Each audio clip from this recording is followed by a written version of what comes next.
Happy Wealth Wednesday. So excited to be talking to Arnie Impact. And so I'd love to just dive right in. And why and how did you get into this space? I was working on a gun control campaign and I found out that my 401k was invested in gun manufacturers. Really, I couldn't shake it. And so I dove deeper, found out what else I was invested in, and really didn't like it. Every time I got paid every 2 weeks, realizing I was contributing to something I disagreed with. I tried to fix it, very quickly ran up against a bunch of roadblocks and realized I couldn't. Went on this journey with my sister, who was the one who was going to help me figure it all out. I'll let her intro herself. And so I was working as an investment advisor, doing a lot of ESG and impact investing for ultra high net worth, kind of 50 million and above client base, a lot of foundations and endowments. But everything that I was doing for these clients was accessible to them because of their wealth and meeting the minimums to get into these, niche impact funds. So when Eliza came to me with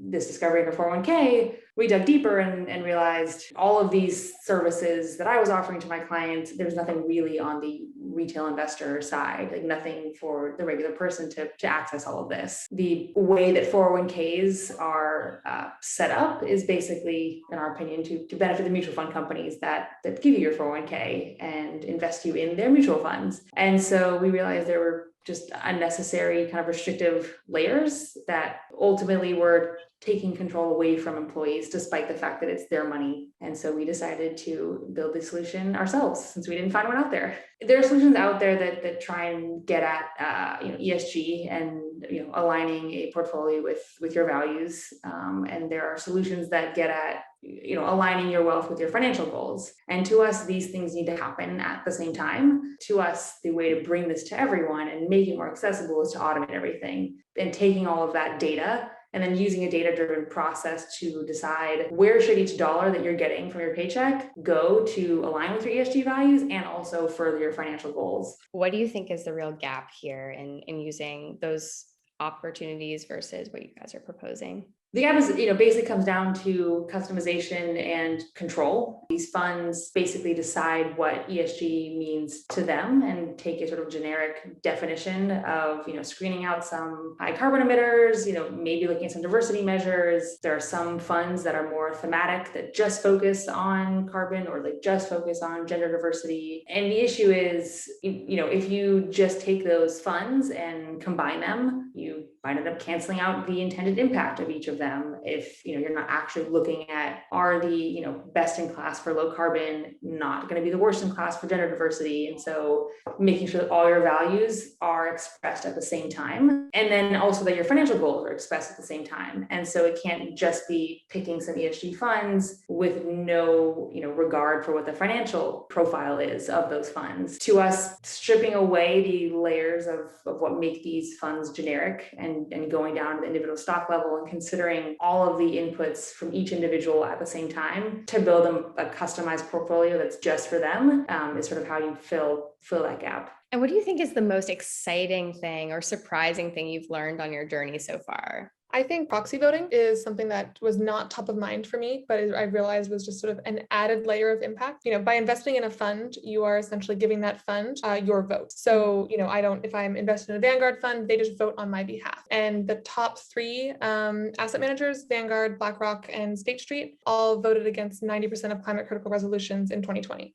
Retail investing platforms that everyone's used to have certain restrictions and offer certain types of investments just because they've decided that that's what you get. And so why is everyone invested in mutual funds in their 401k? There's no reason that you can't invest in stocks. It's just that the incentives of those providing your 401k, they're incentivized to give mutual funds. But if you sort of peel back the layers and look at the institutions operating the 401k and other sort of retail investing platforms, you realize you can actually use them in a different way. If you were individually investing in stocks, where would your vote be shifting and how? You say you want to buy a share of that fund, and sort of every day, they close the market, that institution, so Vanguard says, okay, all you investors want to buy this fund. That fund owns all of these underlying stocks. So they go buy all of those stocks to be able to fill kind of the orders for the fund. So they then are the ones voting all of those shares because they technically hold them. Basically, there are these platforms, Proxy Edge is one of them. They're So ISS is another one, and you can essentially vote online for those. They kind of aggregate all of the proxy voting coming on to all of the publicly traded. So we want that to be also part of our platform. Who is a person or company that inspires you in this space, and why? My prior coworker from, when I worked in investment management, Lauren Syracuse, truly kind of asking the hard questions of fund managers and diving, very deeply into the data they had and how they thought about investing. Her kind of genuine approach to ESG, I think I really appreciated, and is not something you always find. And I would say in terms of companies, there's a pretty new one that I think is pretty interesting called Topple, TOPL. They are trying to track impact, and so they are using sort of like blockchain to try and track back what your practices are actually doing. Just Capital is a resource that we use all the time.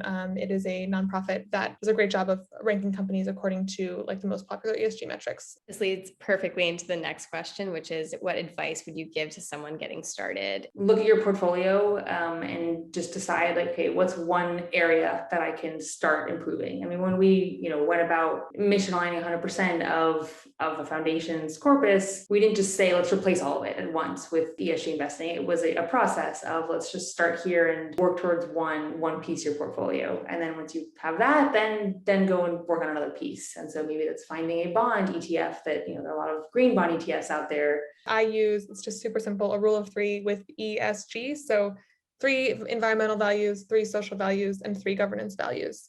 And that just feels like a good balance to me. It forces me to try and figure out what I care about most. Like my favorite one is the ratio, like equitable CEO to worker pay. That to me feels like a fundamental representation of income inequality. When certain popular issues come up, a lot of companies will take pledges. There are a lot of lists of like the major public companies that have said they are working towards some goal. Then finding the foundations that reported that, and then perhaps also followed up and made sure those companies were actually doing what they decided that they would, pledging to do.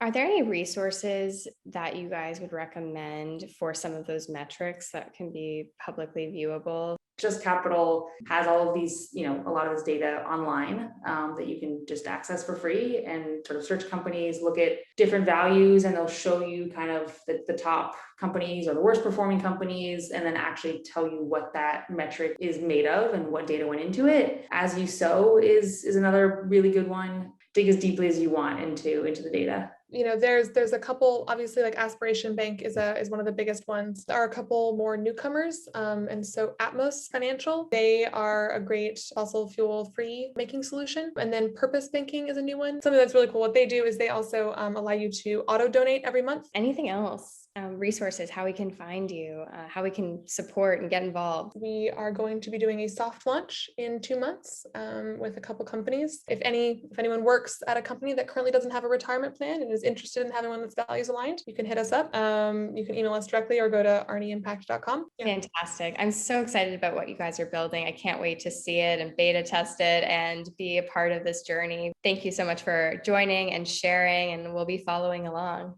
Thanks so much.